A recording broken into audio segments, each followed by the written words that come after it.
Hello and welcome. This is Ameco and you're watching our daily updates live from Bahardar, Ethiopia. I am Gaila Damu. Stay tuned. The high-level Ethiopian delegation led by the Speaker of House of Federation, Agenyo Teshagar, is attending the 148th World Inter-Parliamentary Union Assembly in Geneva. Modomriye has more on it. In his opening remarks, Agenyo said that the assembly is underway at a critical moment, requiring members of the parliament to discharge their responsibilities to address the current challenges of peace and security worldwide. Agenyo also pointed out the assembly will also create conducive opportunity for members of the parliament to deliberate in the coming days on ways of restoring peace and stability at the global level. The speaker further stressed to end the ongoing wars and conflicts in Africa, the Middle East, Ukraine and other parts of the world. Agenyo also recalled that Ethiopia is resolutely working for peace and stability by fully implementing the Pretoria Peace Agreement. He also stressed the imperatives to bring about durable peace and stability in the Eastern Africa, making economic integration in the region, and mentioned what Ethiopia has embarked on to this effect, including the Grand Ethiopian Renaissance Dam. Agenyo also mentioned the Inclusive National Dialogue Commission, which Ethiopia has established with a view to reaching national consensus on major national issues among citizens. The International Parliamentary Union facilitates parliamentary diplomacy and empowers parliamentarians and parliamentarians to promote peace, democracy and sustainable development around the world. The 148th International Parliamentary Union Assembly kicked off in Geneva, Switzerland on 23rd March with the theme Parliamentary Diplomacy, Building Bridges for Peace and Understanding. It's learned that the Assembly will continue until 27 March 2024.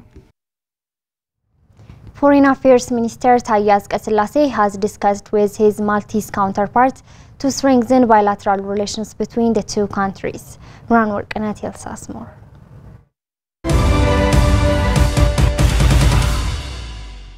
According to the Minister of Foreign Affairs, Taye had a fruitful meeting with Jan Borg, Minister of Foreign, European Affairs and Trade of the Republic of Malta. The minister's visit aimed at strengthening diplomatic ties and fostering cooperation between the two nations. Accordingly, discussions focused on strengthening bilateral relations and exchange of views on issues of common concern, it was indicated.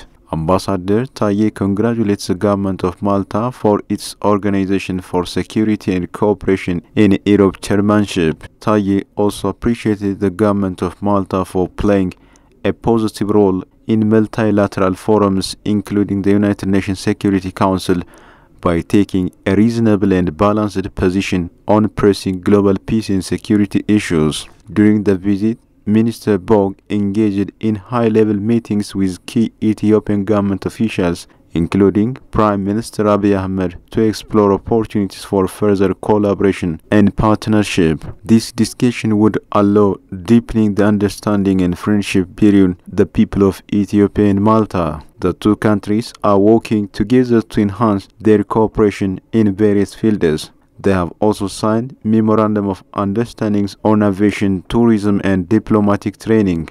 It was recalled that Ethio-Malta Investment and Trade Promotion Forum was held on 12 March 2024 in Addis Ababa, where 30 Maltese companies and 150 companies from Ethiopia took part in the joint business forum.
Ethiopia's ambassador to South Korea said that ties between Ethiopia and Korea should be further strengthened.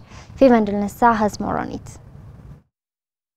Ambassador Dasedal met with Kim Do-jeom, mayor of Ulsan City, one of Korea's most important manufacturing and industrial city. During the discussion, Ambassador Dase said that Ethiopia and Korea have long-standing and historical ties that should be further strengthened through such partnership in exchange and investment. According to the Embassy of Ethiopia in Seoul, South Korea, the ambassador also asserted that creating partnerships between Ulsan City and cities in Ethiopia will be an opportunity for both nations to deepen their amicable historical lies and progress together. Dase urged the mayor to encourage companies in Ulsan to invest in Ethiopia as well.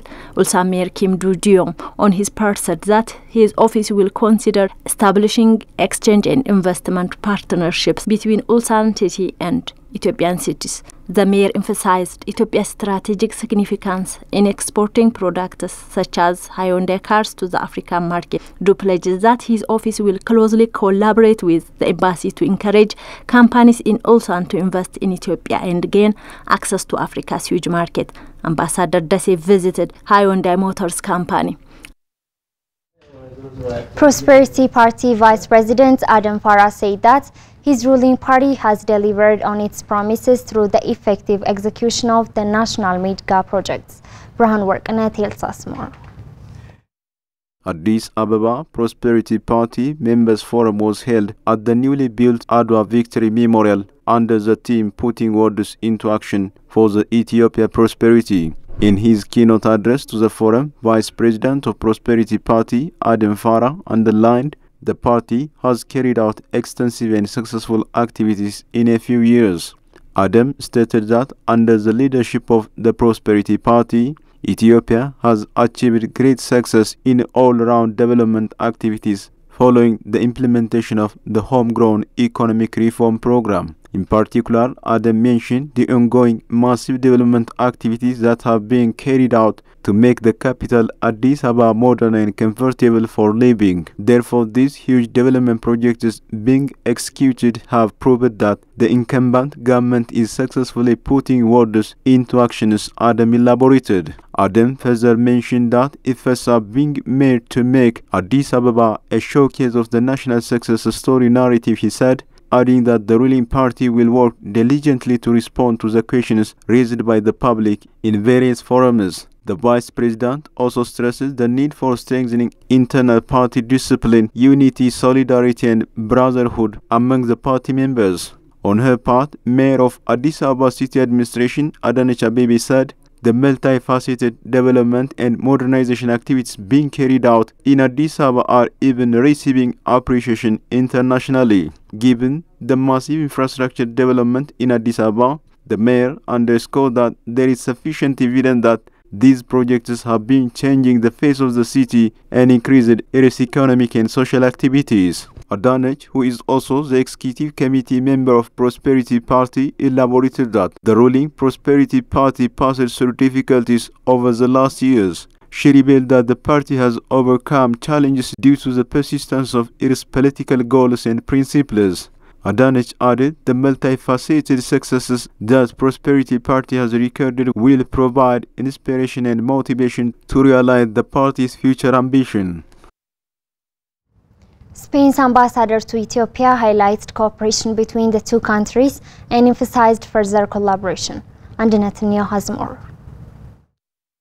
Recall the newly appointed Spanish ambassador to Ethiopia presented his credentials to President Sahle-Work on 14 March 2024. During the occasion, the ambassador conveyed a message of friendship from the Spanish government and His Majesty King Felipe VI to President Sahle-Work. It was stated that the message underscored the positive spirit of the bilateral relationship between Ethiopia and Spain. Approached by Ethiopian news agency, the newly appointed ambassador noted that Spain and Ethiopia have been enjoying a very good relationship and his country is actively supporting Ethiopia's development endeavors. More importantly, Ambassador McLennan expressed the commitment government of Spain to further consolidate its cooperation with Ethiopia in the spheres of women empowerment, environmental protection and healthcare. We are working in different strands. For example, we are improving and trying to help on the women empowerment in the different regions of Ethiopia, also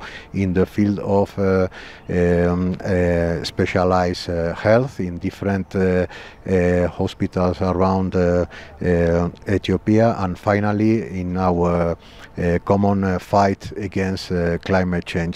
Moreover, the ambassador sees tremendous potential between Ethiopia and Spain for expanded cooperation in the global arena. I think we have many things to work, especially at the UN level, improving the system of international governance, and also as a member of the European Union we can help for having a more integrated approach in our relationships. The ambassador recalled that the long-standing relationship between the two countries goes back decades, noting Spain's presence in Ethiopia since the early 1960s.